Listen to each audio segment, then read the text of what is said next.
nerds! Hello, nerds! Hello, nerds! Hello, nerds! Hello, nerds! Now with this campaign, bang, dang, it's and Drew, come roll with the gang. Hello, nerds! Hello, nerds! Welcome to the show. Joe Walsh, one of the brave individuals who ran in the Republican primary against Donald J. Trump. Hey, Tom, it's great to be with you. You could say brave or stupid, but yes, I did. Well, before we get into the presidential run, could you just share for the audience a little bit about, your background, where you grew up, and then, of course, we can talk about more current events. You got it. Grew up in a big old family and 9 kids in suburban Chicago. That's where I am right now. I raised my kids in suburban Chicago. I've always been into politics and history. My mom died a year ago. She was an American historian. I got that love of American history from her. I've always been pretty libertarian in my politics.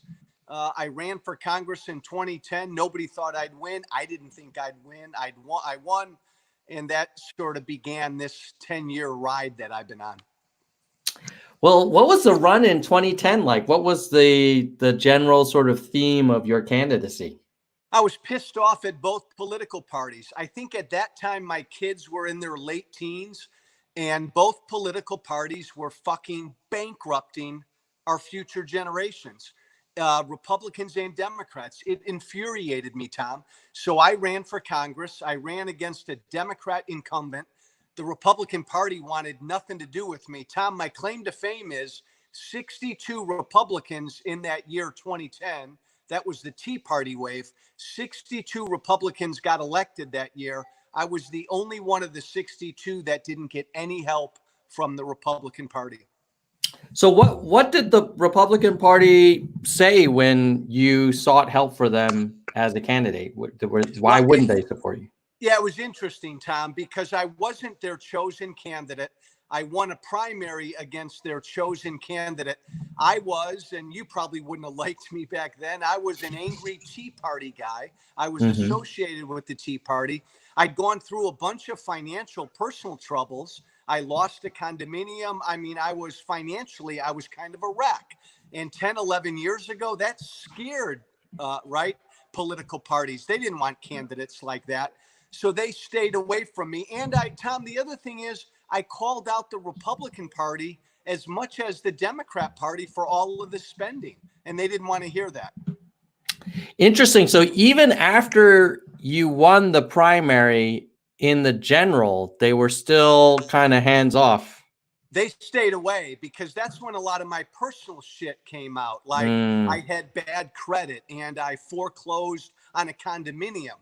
And it's funny, but 10 or 11 years ago, oh, that's bad stuff. We can't have a candidate who's gone through financial troubles. So they stayed away. They wanted nothing to do with it. It's interesting, and I don't know what your thought is. I felt at the time, and I still feel now, I like candidates who just come from everyday life and they've gone through the crap that everyday people have gone through. That's what I was 10 years ago, but the parties weren't ready for it. Yeah, I mean, I think, isn't that what the founders had in mind, that the House and the Senate would be filled with people that were normal, like ordinary people? They weren't career politicians. And you go in for a couple of years and you come back. Bingo, Tom, you nailed it. If I were with you right now, I'd kiss you on your forehead. especially the House. Every 2 years, right? Yeah. I go to Washington for a little bit. It's a sacrifice. Then I come home and somebody else goes there. Man, when I went to Washington, when I went to Congress in 2010, I was sickened by all the career politicians that I saw in both parties. Yeah, it's certainly, I've interviewed a lot of people who were big supporters of Andrew Yang and now are running for Congress. Yeah. Generally as Democrats, although There's one Republican in Montana who's running. But what I've heard is like the Democratic Party, they have their favorites, and generally people who were former Yang Gang that are like big on universal basic income are considered a little fringy for the Democratic Party. And it's it seems like they have an uphill battle. Of course, we're trying to surprise a lot of people, and clearly you did. What do you think helped with your 2010 campaign that got you there, despite not getting any kind of air cover from the party? Well, it's fascinating, Tom, and there are the same thing that happened to me 10 or 11 years ago is what we saw with Andrew Yang this year. I mean, he came out of nowhere. He wasn't a career politician. He wasn't an elected official, but he caught a hold of people. And he's going to catch a hold of people in the future. And that's kind of what I did, because the Republican Party back then said, I want nothing to do with this guy. I went right to the people with my message. I'm scared. We're bankrupting our future generations. Both parties have done this to us. I took that message right to the people, and the people responded in many ways like people have responded to Andrew. Did you have to spend a lot of money to get your message out, or was it a lot of, on the pavement stuff? It was all the latter, man. Tom, it was all grassroots. I didn't have shit. I didn't have money at all. I think after I won the primary, I think I cobbled together a few $100,000. I ran against a pretty popular Democrat who spent almost $3 million. But it was just the same thing. It was, the politics may be different, but that Tea Party thing struck a nerve back in 2010. And I rode that wave. There was an angry Tea Party wave that sent people like me to Congress. What happened to that wave? Because I remember it well. And I remember thinking, well, on the one hand, like, I think the media probably caricatured some of the supporters, like constantly showing the folks in the tri-tip hats and everything like that. Yeah. But I also remember thinking, like, well, they have a point. They want to balance the budget. They don't want to, have an over kind of expanded federal government. Like, I can get behind some of that. And it seemed very consistent with traditional kind of, at least when I was growing up in the 80s, like that was a Republican, it wasn't a very odd idea to want to balance budget. It was like sort of the party of fiscal responsibility. And it just seemed like that whole Tea Party thing like went away. What happened to that movement? It did, Tom. That's fascinating. So the Tea Party really, I think, was an effort, as you said, to get the Republican Party back to its fiscally responsible, limited government roots. I went to Washington, Tom, and I think I realized in one fucking afternoon that the Republican Party had no interest in doing anything about government spending. So a bunch of us who went there to raise hell about spending, we realized that first year or two, it ain't going to happen. And all the folks back home, well, they got pretty dispirited. And the Tea Party thing about spending, it sort of just fizzled away, and it did disappear. And then, and I'll be honest, because I'm a product of the Tea Party, there were two strands to the Tea Party. One was about all the spending, and that's the part I connected with. But there was an uglier kind of a populist nationalist thing to the Tea Party, where they wanted America and they didn't want America to be any different than it was when they grew up. And they didn't want people in America who didn't look like them. Once it became clear that we couldn't do anything about spending, I think the Tea Party people then got very down, and they sort of percolated there for a few years. And along, Tom, comes a demagogue like Donald Trump, who tapped into that uglier populist strand. So when you got to Congress, you were thinking, hey, we're going to slash spending. We're going to reduce sort of the size of government and, kind of put power back in the hands of the people. when did you said you realize after a little bit that, oh, this is going to be really hard to do? I mean, I'm sure you knew it wasn't going to be easy, but what was the moment where you were like, oh, this is just not going to happen? Like we can't do this. Well, I realized, and again, I wasn't a kid. I was like 40 years old, 40 something when I went to Congress. And a bunch of people who go there, Tom, they go there and they see stars and they think they're the greatest thing in the fucking world. Right. I didn't care about any of that. I went there to do a job. I was on a mission. But when I met with the Republican Party those first few months, my party, and we talked about the budget, and it was clear that John Boehner and who was the speaker then, these guys really didn't take cutting government spending seriously over and over. And then I don't remember when it was, but sometime that first year, Tom, I remember bumping into Boehner. And I love John Boehner. He's a real guy. He was a great guy. But I told him, I said, Mr. Speaker, they sent us here to cut spending. You don't understand, Mr. Speaker. If we don't cut spending, there's going to be a revolution out there. And I'll never forget, Boehner looked at me, he patted me on the head, and he said, Walsh, you're cut all that revolution stuff. And he turned around and walked away. I realized right then and there, he was our leader. We weren't serious. Wow. And I'll never forget that. I'll never forget that. It was like, oh, Walsh, you were serious about coming here to cut spending? That's so cute. And he just turned around and walked away. I seem to recall, I thought there was like a good number of Tea Party folks who got in there. Couldn't you all? So wouldn't you have some leverage to say, look, we're not going to vote in support of this thing unless there's no increase in spending, or unless for every additional new program, you're going to cut, $1.50 in some existing, something, and hold your guns. Yeah. And we did. Look, we had a class of 62 of us who went there. I think that gave us 230 some Republicans. But Tom, I got to be honest, of that class of 62, you get there and you hobnob with the lobbyist, and John Boehner and the party leadership tells you, if you're a good boy or a good girl, I'm going to raise money for you. I'm going to make sure you get reelected. I'll give you a nice office. I'll put you on a nice committee. And within about 4 or 5 months, that class of 62, maybe there were only 20 of us left who were hardcore. I'm not compromising. Let's do something about spending. We were a minority, a vocal minority, and we tried to raise hell with every budget vote, but there just weren't enough of us. I'm guessing there's probably a lot of folks who are big believers in basic income and campaign finance reform, some of these things that Yang had really tried to put out there. And they're listening to this and they're like, oh no, if we elect a bunch of, pro-Yang congressional representatives, why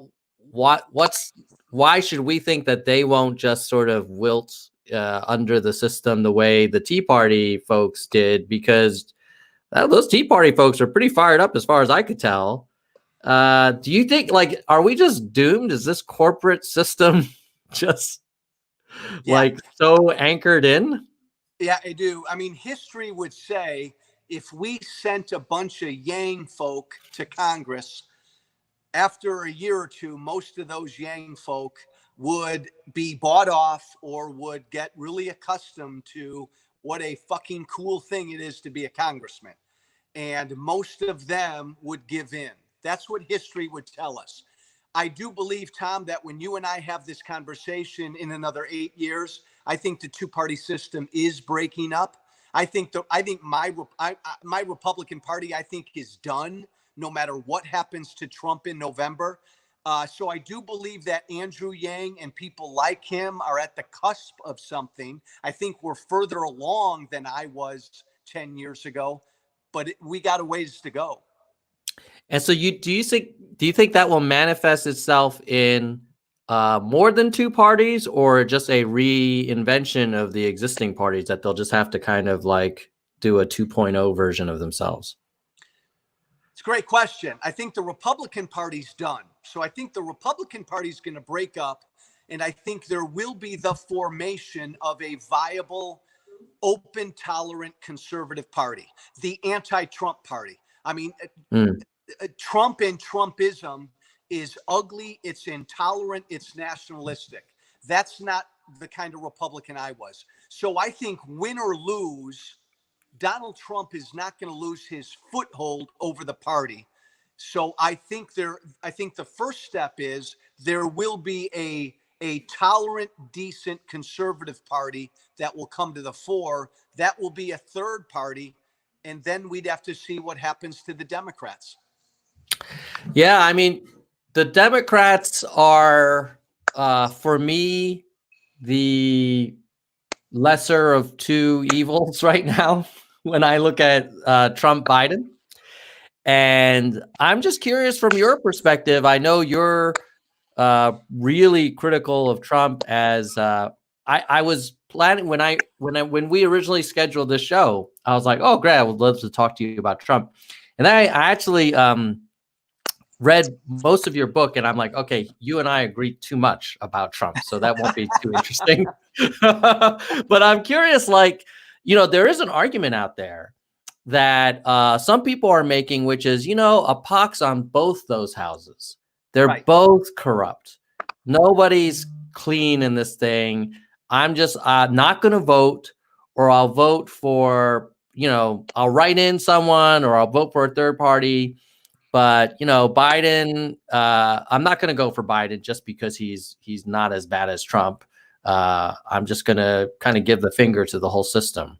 What would you say to folks who are so frustrated that they just don't even want to engage?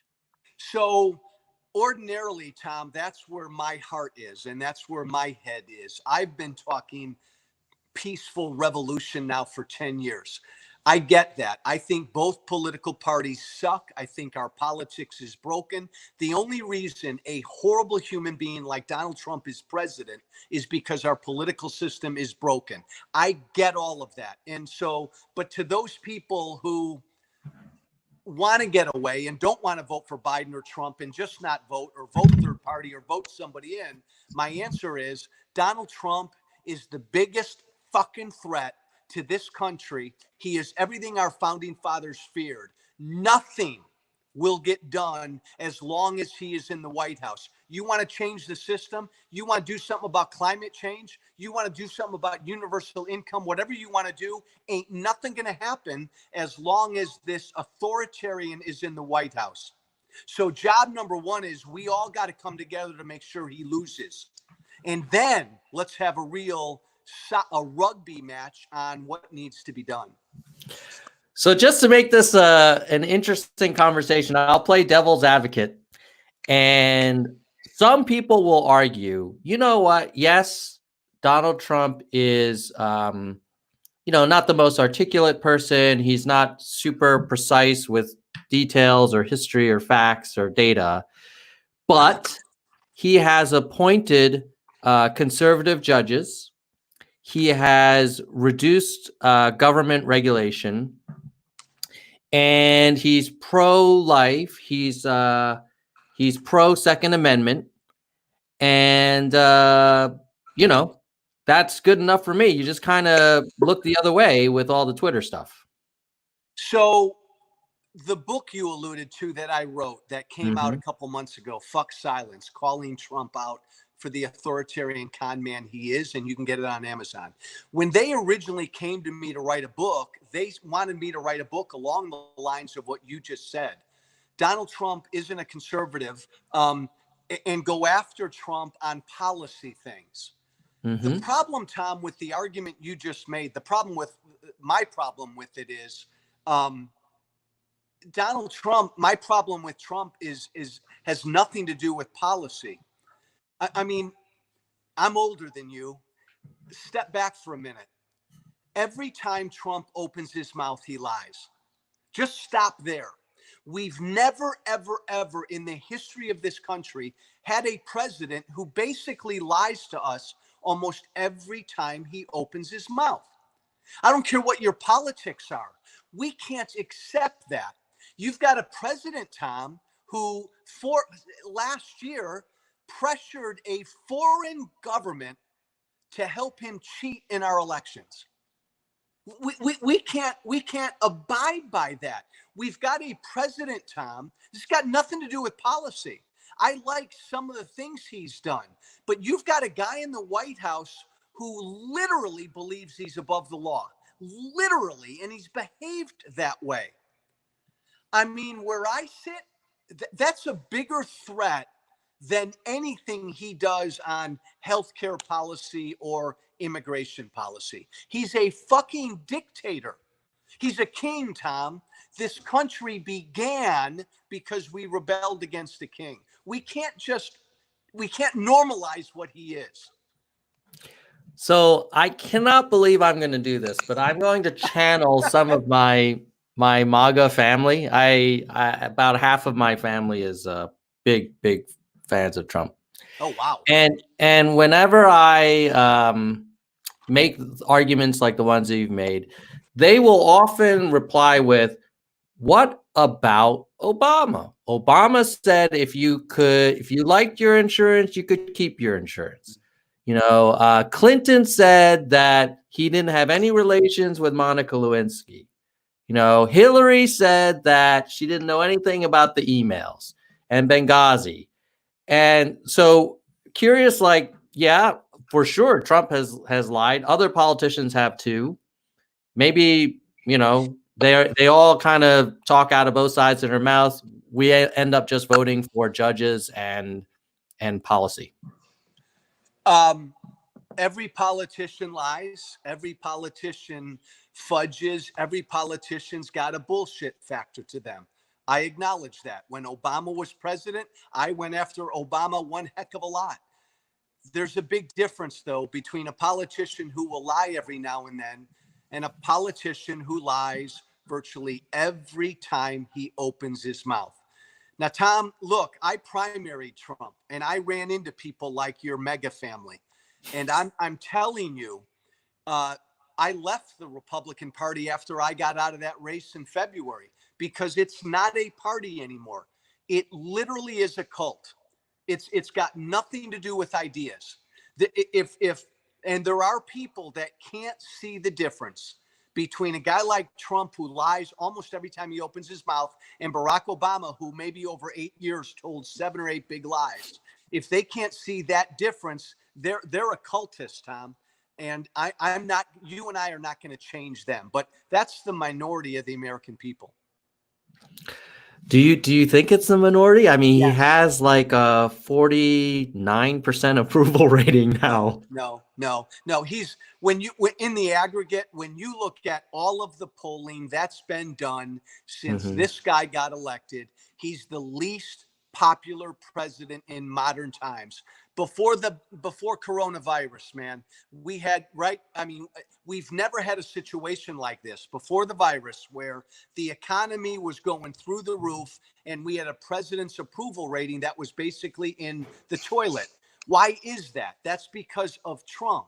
Don't forget, he won with like 46% of the vote. No, he's a very unpopular president, but Tom, with his hardcore base, those people who would support him, even if he shot somebody in the middle of Manhattan, with that base, hell yeah, he's popular. Well, what do you think if we assume that it really has some cult-like characteristics in terms of the hardcore MAGA supporters? What happens to them if he loses in 2020? Like, most cult leaders don't just kind of go out of the picture overnight. Yeah. You know, they kind of keep talking, and he doesn't seem like someone who's afraid of a camera. Yeah. What do you think's going to happen? So you're exactly right, which is, by the way, why I ran against him. And remind me to tell you about what people like Rubio and Cruz and all of these Republicans tell me privately. Look, here's the deal. I'm not a typical never Trumper, Tom. I voted for Trump in 2016. I voted for him. The same people who sent Trump to Washington sent me to Washington. The same people who sent Trump to Washington listened to me on the radio for 6 years and on the TV for 2 or 3 years. I know these people and I know why they voted for Trump. I get it. The system sucks. Along comes a guy who says, I'm going to burn it up. I'm going to drain the swamp. We're going to fix everything. I get it. I understand what got him elected. Here's the difference, though. He's a horrible human being. He's a demagogue. And so all of the cultists out there, the people who used to like me, now they hate me, they can't acknowledge that he's a horrible human being. Tom, if I had $1 for every Republican congressperson over the last 2 years who has told me privately what I tell you publicly about Trump, I'd be a wealthy guy. Most Republicans in Washington, D.C. hate him. They know he's a fucking moron. They know he's an idiot. They know he's a liar. They've all made a bet. Cruz, Rubio, all the rest of them. They've made a bet. Donald Trump's going to lose in November. This is what they told me a year ago. Joe, he's going to lose. And then the Republican Party can go back to what it was. You nailed it, though, Tom. You nailed it. He's not going away. Donald Trump will never go away. He'll grab Sean Hannity. He'll start his own TV thing. He'll grab his trillion followers. He'll set up camp on the other side of the Potomac from the White House. He's not going away. So then what do you think will happen to the Republican Party? Do you think it will, it sounds like you think it'll splinter off. There'll be two Republican parties, sort of the Trump wing and then the old school Republicans. Yeah, well, and a lot depends on what happens. So if he wins, heaven help us, but if he wins, I think very quickly you're going to see the formation, you're going to see a breaking off of the Republican Party immediately. And there will be the formation of, as I said, a decent, tolerant, conservative party. If he loses by a little bit, boy, he's going to be emboldened.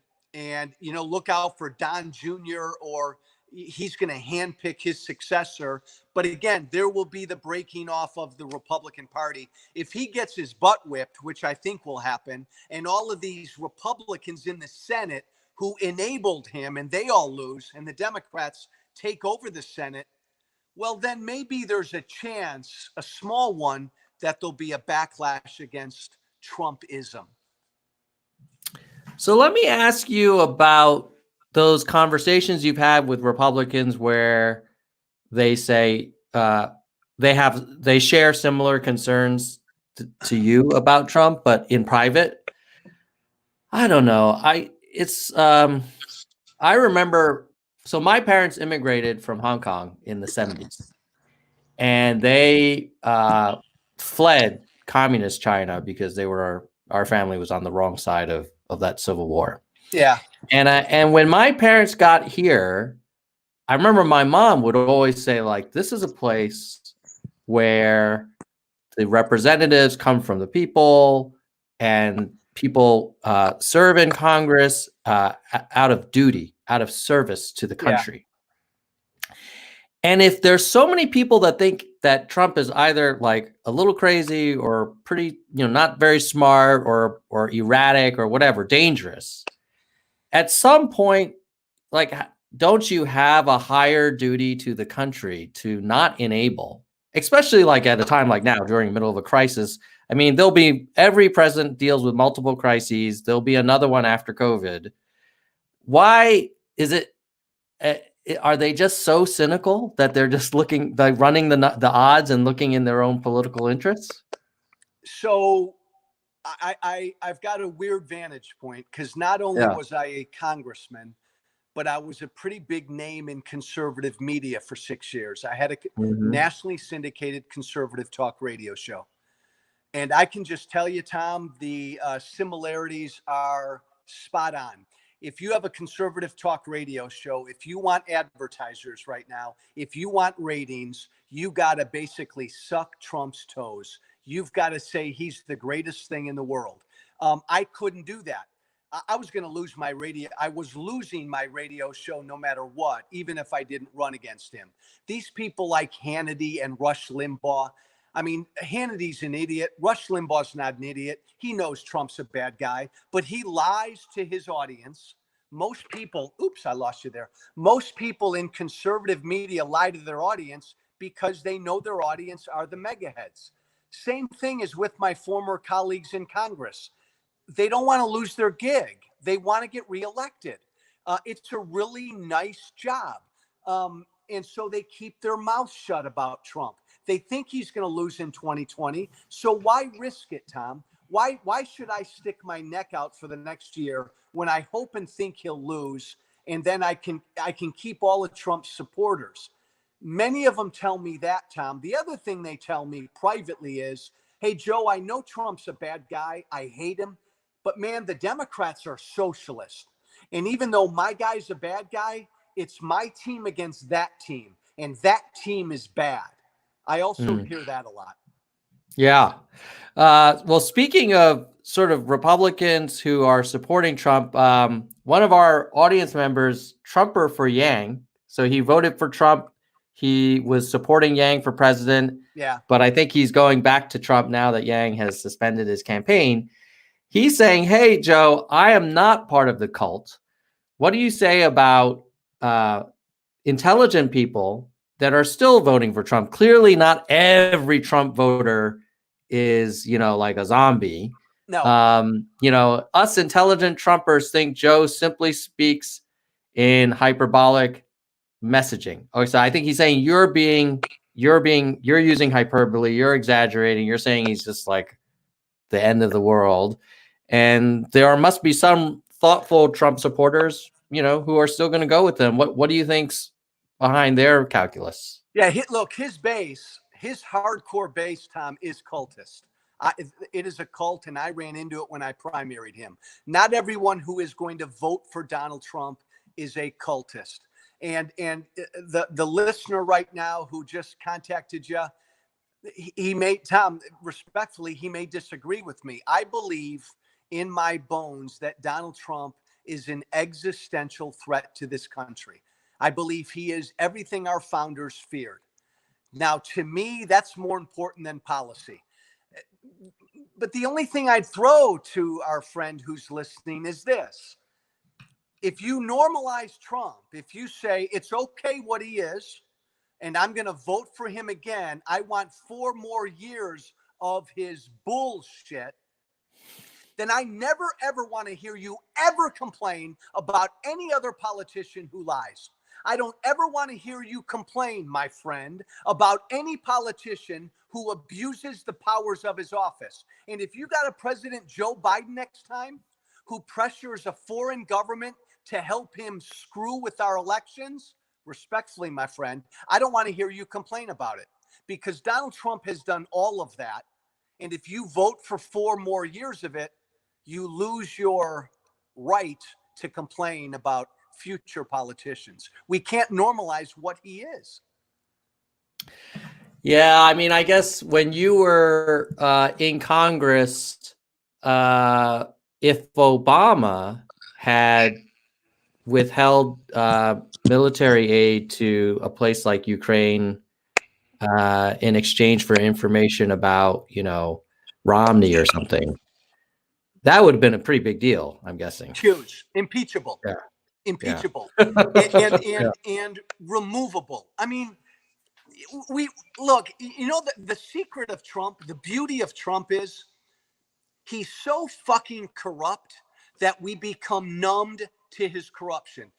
And I'll give you a perfect example, Tom, of what's in front of us right now. Joe Biden yesterday sat down and took an absolute grilling. He was interviewed by Mika Brzezinski on MSNBC about sexual assault claims made by this one woman. Okay, Biden did it. Biden answered those claims. Donald Trump has been a sexual offender his whole life. Right now, as we speak right now, there are 25 women who have claims of sexual assault against him. But he doesn't sit down and have to answer to all of that. The beauty of Trump is that he's so corrupt and so bad that it's hard to pinpoint certain aspects of his corruption.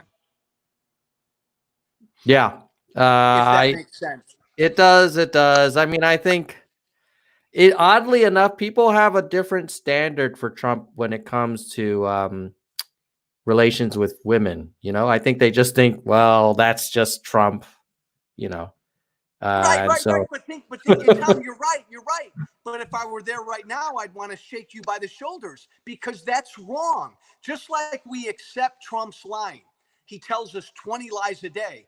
If we accept that, do we understand that we're giving a President Joe Biden permission to lie to us?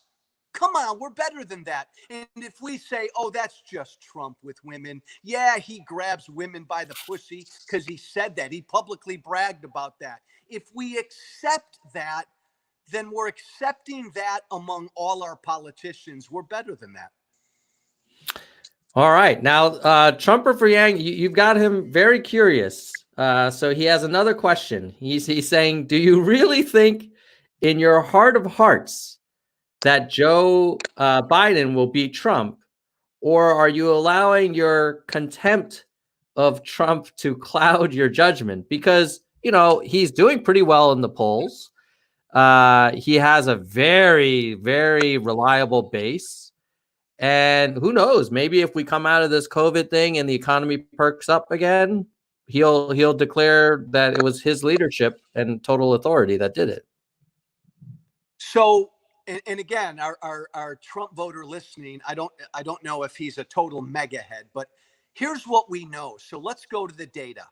From the moment Donald Trump raised his right hand in January of 17 and was sworn in as president, in every single special election in this country since Donald Trump was elected, Democrat turnout has been through the roof and Republican turnout has not. And then you go to the 28 midterms, which was a referendum on Donald Trump. In 2018, Tom, we had the largest differential between the two parties in a midterm when it comes to voter turnout in this country's history. Democrat turnout far surpassed Republican turnout. I think the resistance to Trump is profound.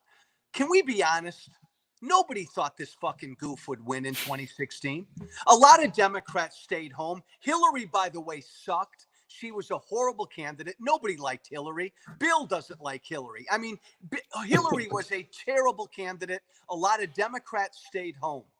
We now have almost 4 years of Donald Trump in the White House. I'm telling you, people will crawl across broken glass to get him out of there. So you're predicting a pretty strong turnout from folks who are just tired of Trump, and those will be more than the folks that go to those MAGA rallies, because those rallies are pretty huge. Yeah, but those rallies are the small sliver of his hardcore base.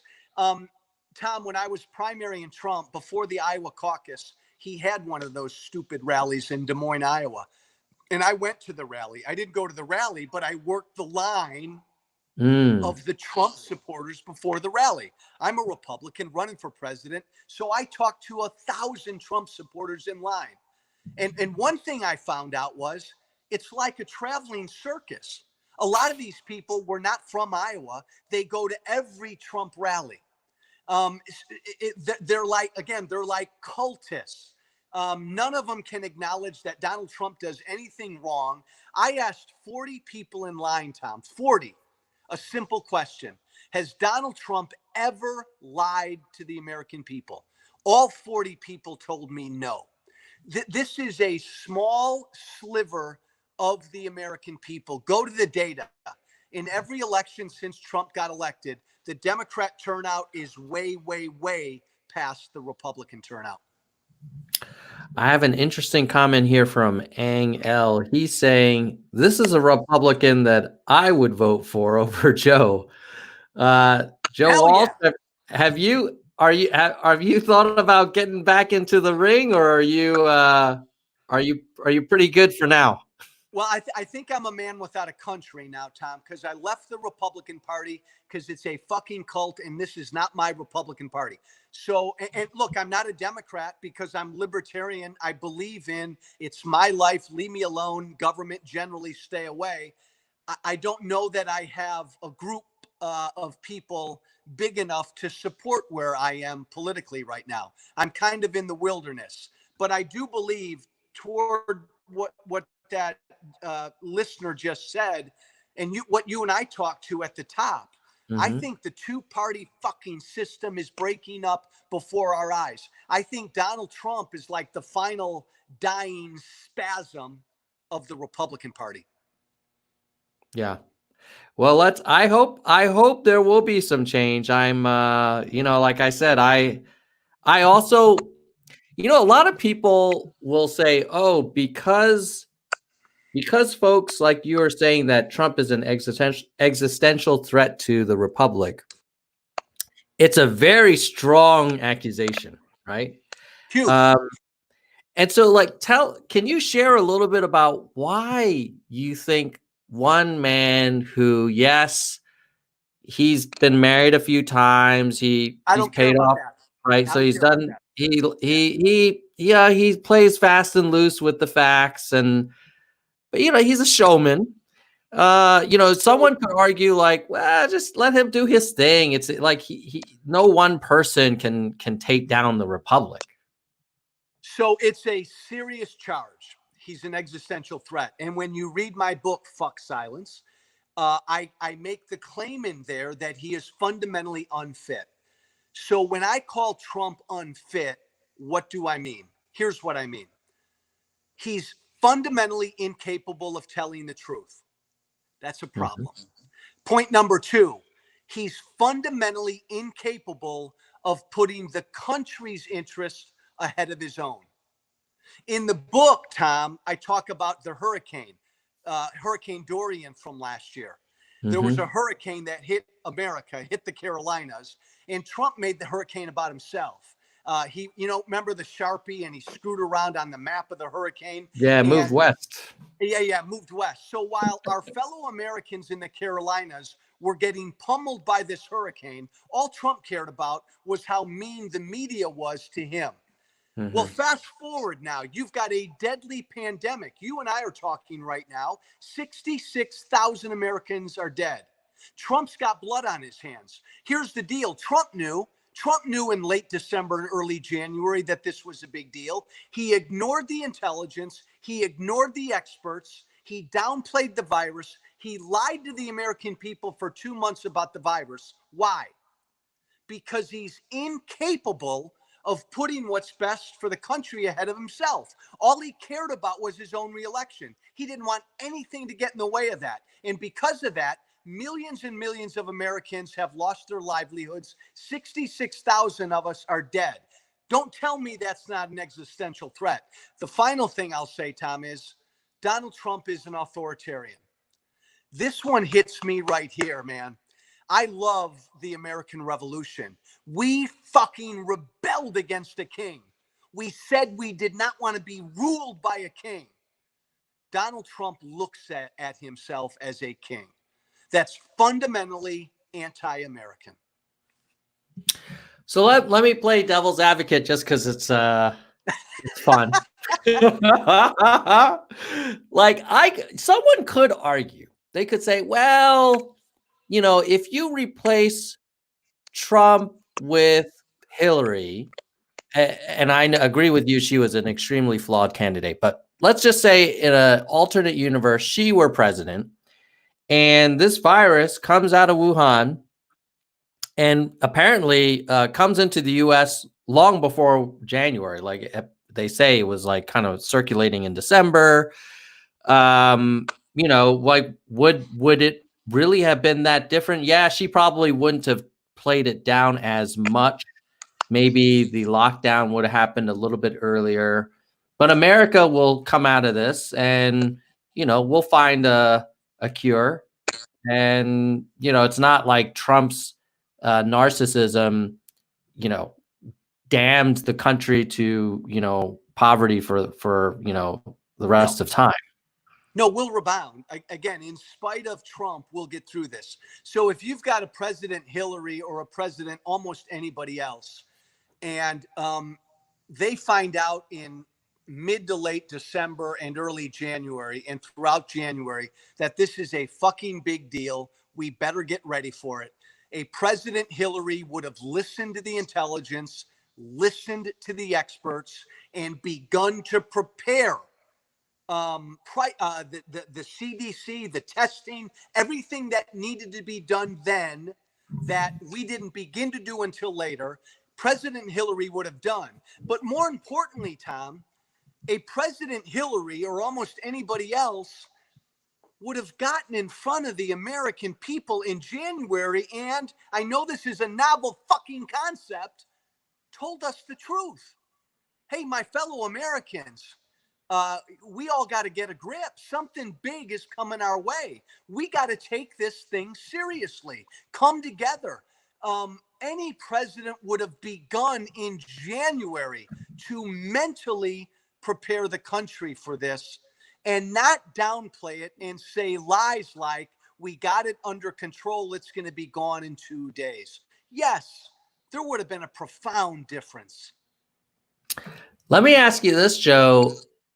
I understand why the folks in the legislative branch on the Republican side could be accused of enabling Trump, because they've been very kind of flexible in terms of basically going along with most of what he seems to want. Cowardly. Yeah.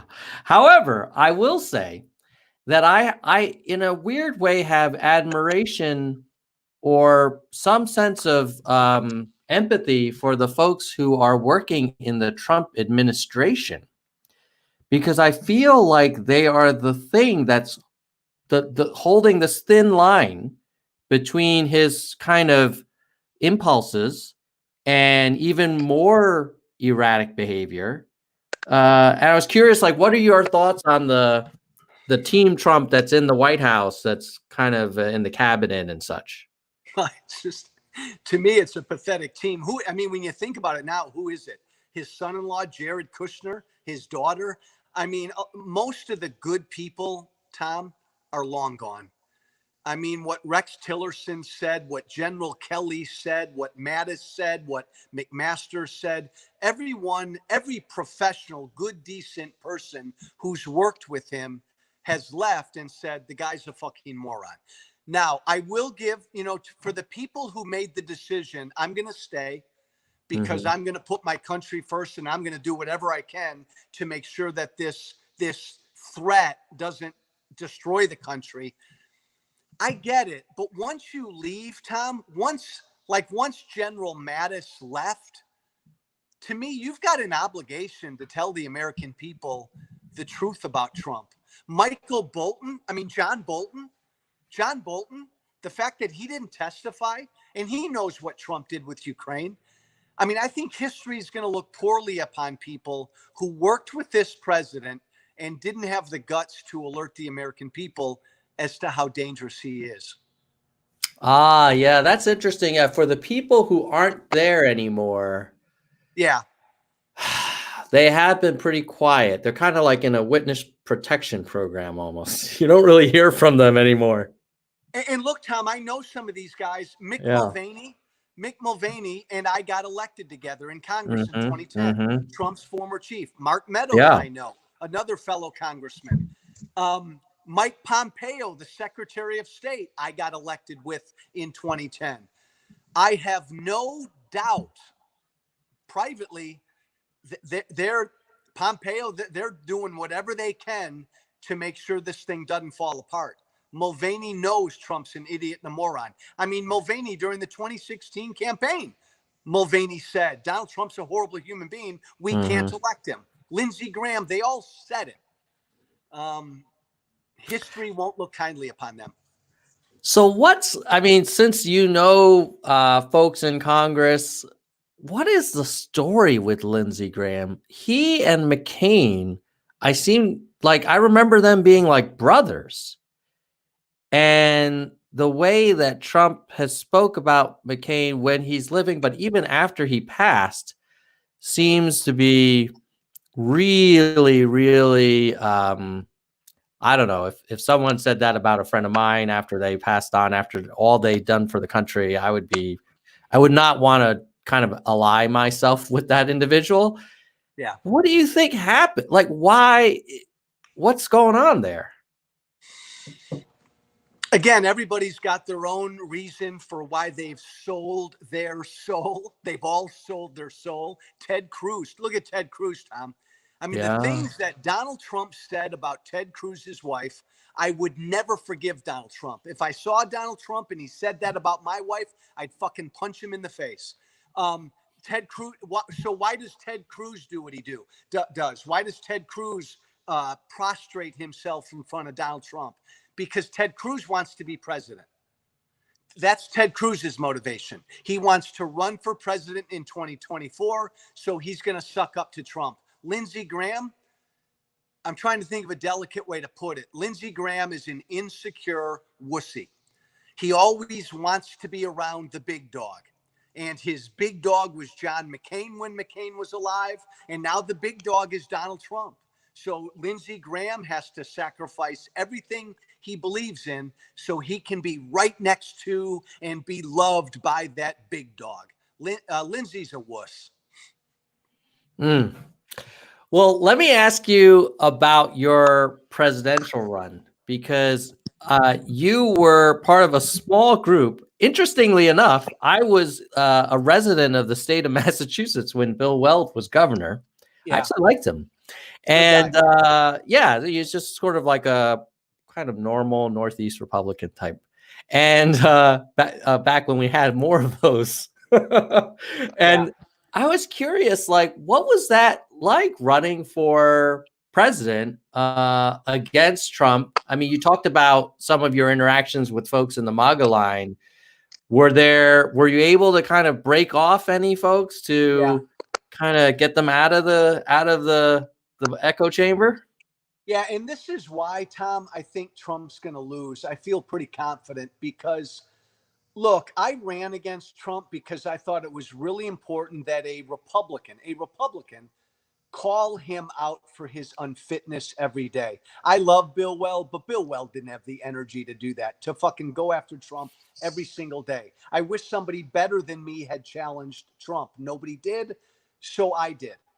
But while I did it, Tom, even though I ran into the cult and I ran into the mega heads who, look, it was a scary thing. And I put my life on the line many a day. And I ran into, Tom, also, by the way, canceled primaries. Bill Weld and I did.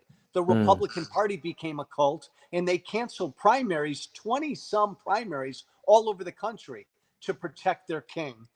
But this is what I heard from Republicans, not members of the cult, every single day. Just fatigue with Trump. Every day I was on the campaign trail, Tom, I would hear from a Republican who said, "Hey, Joe, I like a lot of what Trump's done, but I'm exhausted." I mean, every day it's the Donald Trump show in your face every day. It's tiring. I heard that from Republicans. I think I think there is real fatigue out there with this guy who makes it all about him every single day. Who are you thinking about let's make believe that Trump loses in 2020 as you are predicting. Who do you think will be the shortlist for 2024 GOP candidates that will emerge? Well, this is what's really interesting, Tom, because and this is why I'm convinced the Republican Party is breaking up. Look, Donald Trump was impeached, and then it went to the Senate. And again, just on its face, what did Donald Trump do? He pressured a foreign government to cheat in our elections. If that's not impeachable and convictable, then nothing is. But the Republicans in the Senate, Tom, they let him get off without even a trial. And when that happened, I said, Ted Cruz, Marco Rubio, all the rest of you, I will never support you ever, ever again because of what you did. a lot of conservatives and Republicans feel like I do. So Ted Cruz is going to run for president. Nikki Haley is going to run for president. Marco Rubio wants to. Plenty of them want to. But this divide because of Trump is real. And I think any Republican that runs, I think they're in a real bind, because if they want to be Trump's successor, they're going to lose 30 to 40% of the party. Yeah, I mean, if you care about the future of the Republican Party, you could argue that if what you describe happens, that there's this like Trump loyalist base, and they're going to go with the people who Trump blesses and who have been friendly with Trump over the years. And then there's this other kind of like, more kind of values based or conservative, like true conservative Republicans. That's basically, and let's make believe the Democrats like can just hold it together. Then the Republican Party, as we know it, won't be the counterweight to the Democratic Party anymore. It'll be this kind of splintered mess. I'm not a Democrat and I'm not a progressive, but right now I believe that people like me and Republicans generally are going to be in the wilderness for a while, because that party, Tom, is breaking up right now before our eyes. Now, I think the Democrat Party is going to break up too. I just don't think they're breaking up right now. It's the Republican Party that is. And so if the Democrats play their cards right, they will have control of Washington, I think, for a while. Interesting. If you could do it all over again, would you have run for president? Oh gosh, nobody's asked me that question. I'll give you an honest answer. I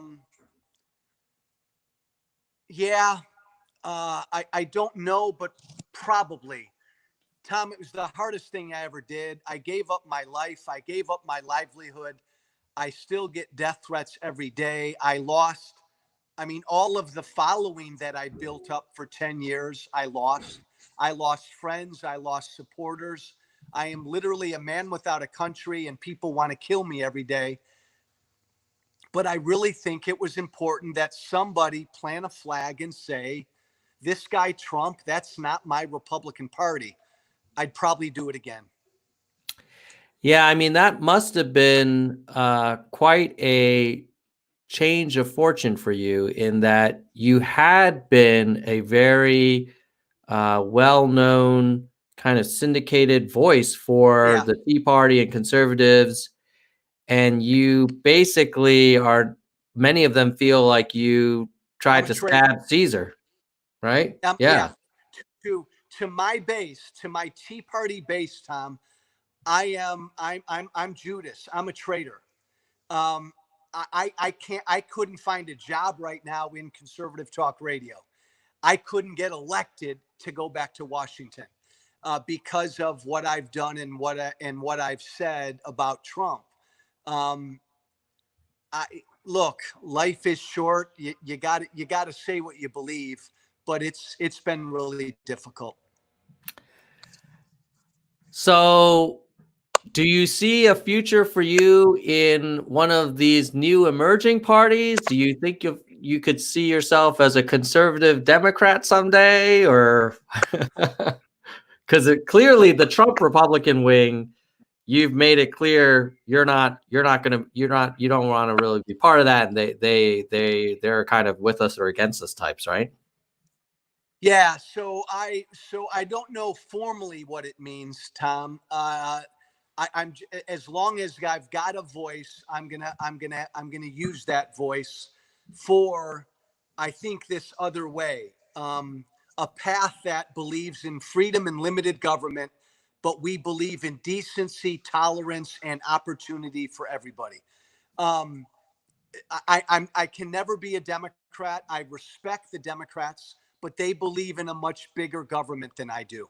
I can never be a Republican now, because the Republican Party is Trump. So I'll just keep putting my voice out there. And I think there are a lot of people who believe as I do, but formally in politics, it might be hard to find a place for a long, long time. All right. Well, we have some audience questions that I want to get to, Joe. And you've definitely animated one of my listeners, Trumper for Yang, who's actually going to be on this show as a guest in a few weeks, because he and I have traded different points of view on Trump on Twitter many times. Yeah. And he asks a fair question, which is that one thing you can say a lot of things about Trump, but he has been pretty robust and pretty firm in how he has been negotiating with China on trade policy and currency manipulation. And, you know, he has been talking about those topics for decades, and he's following through, and he's putting all these tariffs up, and he's finally standing up for America so that we're not, taken advantage of by so many countries, like in this case, China. What's your view on that? Look, here's the deal. Again, China's a problem. China cheats. China needs to be punched. China is a problem with every country. China cheats against every country. But what Donald Trump has done is stupid, and has hurt America. Again, before the pandemic, the reason our economy was slowing down was because of Trump's tariffs. Farmer bankruptcies in this country are through the roof the last 2 years because of Donald Trump's tariffs. Farmer suicides are up dramatically the last 2 years because of Donald Trump's tariffs. Tom, the mistake Trump made is, I'm going to take on China all by myself. Well, bullshit. Because Trump did it all by himself, the American farmer and American manufacturers took on that fight against China all by themselves. And pre-pandemic, they were getting destroyed. What Trump should have done, but he's not capable of it, is rally the world against China. So it's not just the American farmer and the American manufacturer against China. But that's what Trump did. The tariffs were hurting us. Trump lies about it every day, Tom. We're paying for these tariffs. The American people are. So it's just bad, stupid policy addressing a legitimate problem. Yeah, I think that's a way that a lot of people, including Andrew Yang, described Trump, which was the wrong solution to the right problem, which is that he did touch on a lot of problem areas, but the way he solved them probably weren't the best. Well, yeah, and you spot on, Tom. And you look at the one issue that got Trump elected, the issue of immigration. It's a problem. I know this. Nobody should be in America illegally. If you want to come here, we welcome you, but come here the right way. So Donald Trump took that legitimate issue, and what did he say? I'm going to build a fucking wall, and Mexico's going to pay for it. He was a Johnny One Note, and it was all about this big, stupid wall instead of a well thought out immigration policy. Well, yeah, I mean, I think later on they did start talking about like a merit-based point system, which I think has a lot of potential, and certainly many countries use similar systems. Yeah. But in a way, like, he lost all credibility with the wall stuff, and people just stopped listening. You know, at least the people that he needed, you know, to kind of get it over. They tuned him out. Because that's, and again, we overlook this, by the way, Tom, and I need to get in another shot at Trump to everybody who's still listening to me. Because Trump's so dishonest and he's so corrupt, we don't talk enough about the fact that he's really dumb. He's an ignorant human being. I mean that. He's not a very smart man. He wasn't capable of talking about or doing anything with immigration behind the stupid wall. That's all he knew. It's a real problem having a president who doesn't like to read and doesn't like to learn. It's a problem.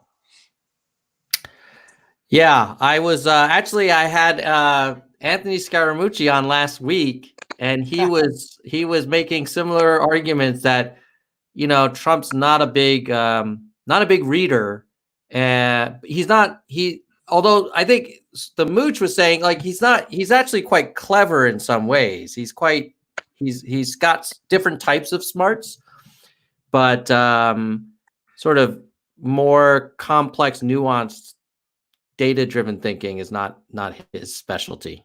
At least that was what the Mooch was saying. And I would agree with the Mooch. Yeah. And that was a great interview, by the way, Tom. Thanks. All right, so we have Trump for Yang. I love how how enthusiastic the Trump supporters can be. So he's like, wait, hold on. It's not just China. That Trump saved us from this terrible Iran deal, saved us from NAFTA, saved us from the Paris Accord. Bullshit. And that why don't we give credit for Trump on these things?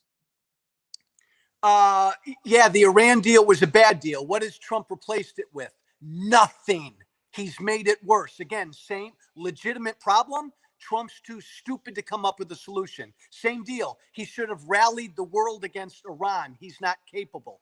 NAFTA, baloney. This is one of the biggest lies of the Trump administration. He called NAFTA the worst deal ever. All Donald Trump did was change the name of NAFTA.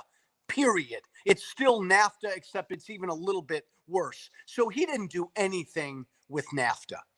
Everything's a sales pitch to him. Paris Accord? Yes. Okay. Yeah. The Paris Accord is a flawed arrangement because it's voluntary. It's not mandatory. So fix it. But here you got a guy in the White House who says, Tom, climate change is a hoax. That's all he knows. Just like I'm going to build a wall. Climate change. Climate change is a hoax. Come on. It's not a hoax. And we can do better than having a president who can only say that. Well, I'll think of another one that my MAGA family often bring up, which is that he saved us from Obamacare. No. Yeah. All I can do is laugh. Donald Trump to this day, Tom, doesn't know what Obamacare is. He doesn't know the first thing about healthcare. He hasn't done anything. We don't even need to get into that.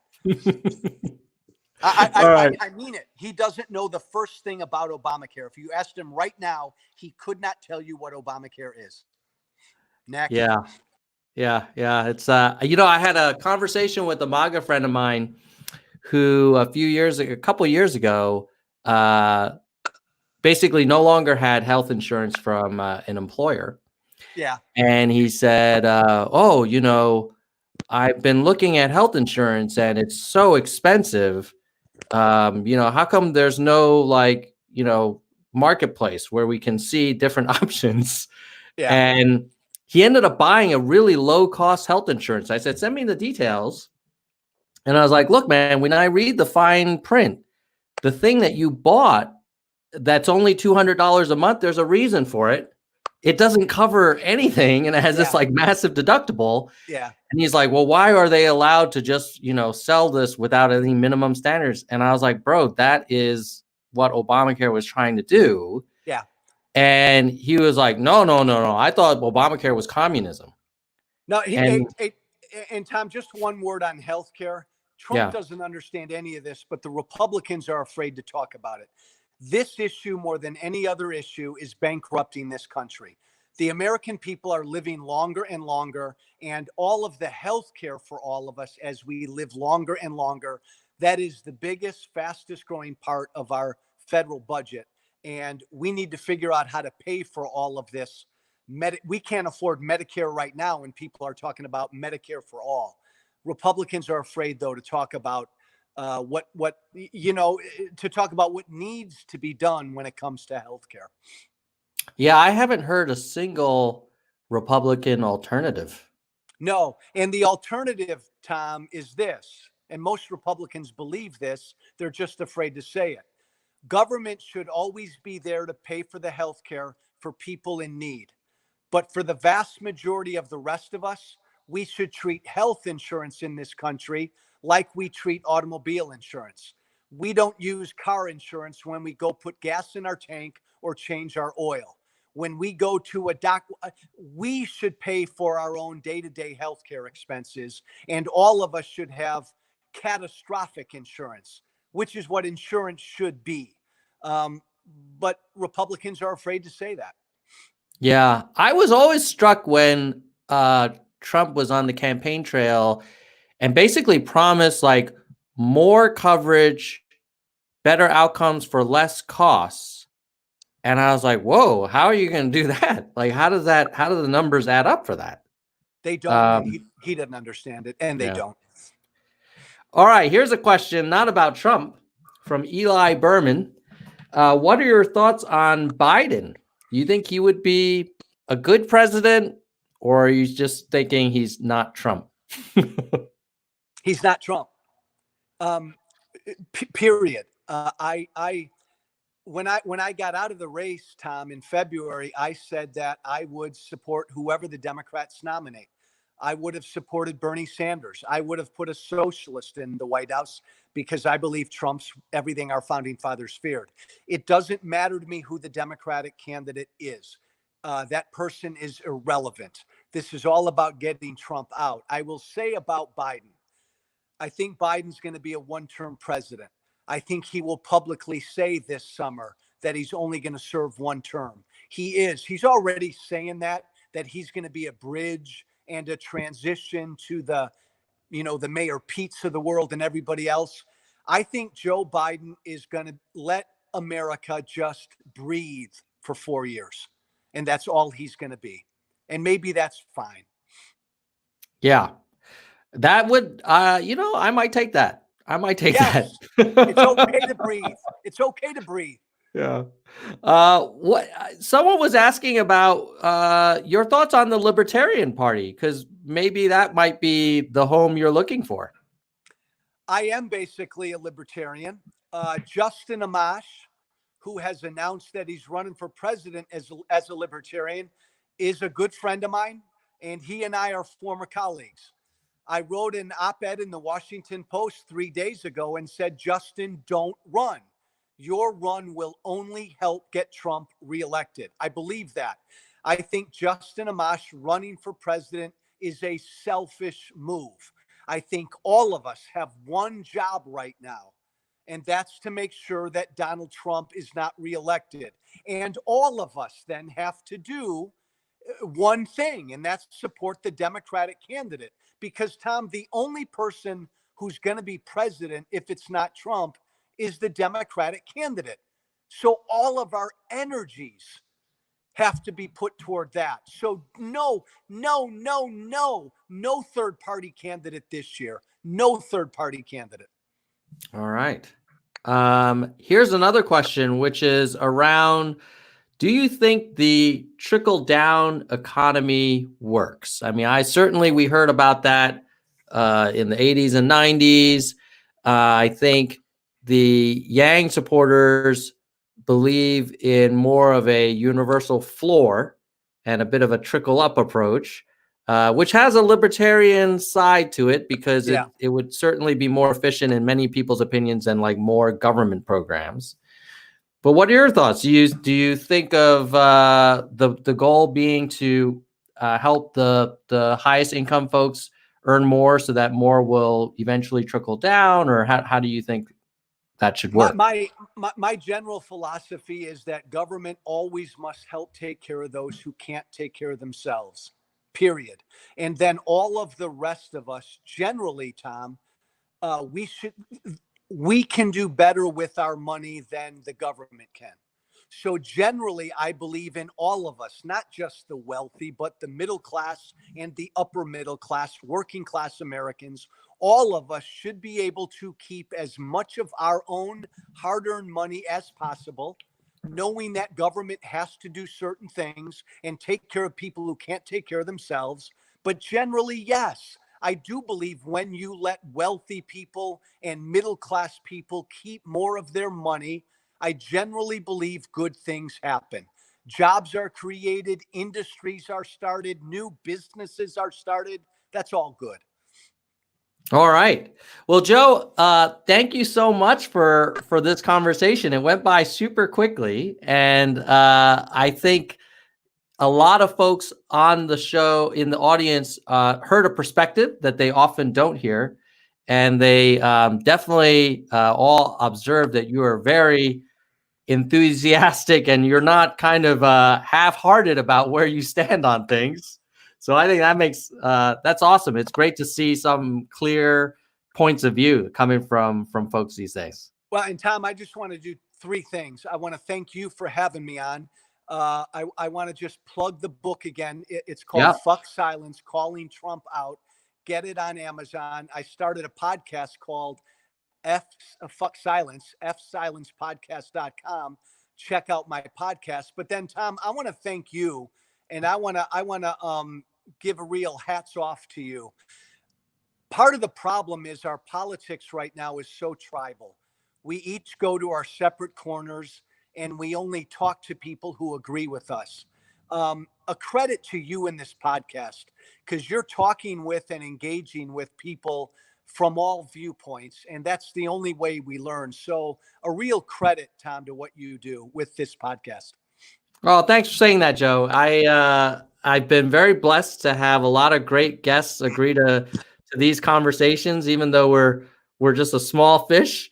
But people seem to enjoy it, and certainly I think it gives everyone an opportunity to hear a different perspective. And often, you know, the truth is sometimes in the middle of all of these different views, and it's good for, I feel like in the long run, more informed voting, and you know, that we got to have that for this democracy to prosper and sustain itself, especially when there are so many forces against us right now. So, amen. Good stuff. Keep at it, Tom. Keep doing what you're doing, my friend. And thank you, Joe. I will tell you this. You've said a few times that you feel like you are a man without a country. Yeah. And as a student of history, I actually studied a little bit about Chinese history. Yeah. And, you know, there was a guy, most of the audience won't know about him, but there was a guy, Mao Zedong, who was a leader of communist China, and he was freaking crazy. He was crazy. Yep. And yes, to be full disclosure, my family was on the other side of that war, and they were the dirty capitalists. So I have a little bit of a bias, but he was pretty crazy. And but people followed him like he was a god. Yes. And anybody who was critical of Chairman Mao would, like, you know, basically go disappear. Now, decades later, most of the Mao kind of Maoisms are now completely, you know, swept under the rug. Like what is currently called the Chinese Communist Party is very far from communists. And so I think that maybe Trump is a bit of our Mao. Interesting. And we will kind of revert to the mean, which is a country that's about freedom, that's about transparency, that's about power to the people and to the states, and not a monarchy. Because I agree with you, our history is very clear on what was kind of the founding energy of this country. So. So I think your country will be coming back to you in a slightly different form, and hopefully with a different president. And all of us will be able to continue to engage and just find a new kind of angle to contribute. So thank you for all you're doing, and I appreciate you having the courage to run. I know you probably caught a lot of flack for it, but you know, fingers crossed that. You know, in the long run, the arc of history bends towards justice, right? So, amen. Thank you, Tom. Great to be with you, my friend. All right, Joe. We'll have to have you on again in the future, and have a great rest of your weekend, buddy. You too. Take care, my friend. Goodbye, nerds. You got to say goodbye, nerds, Joe. Oh, I did. Goodbye, nerds. Goodbye, nerds. All right. Okay.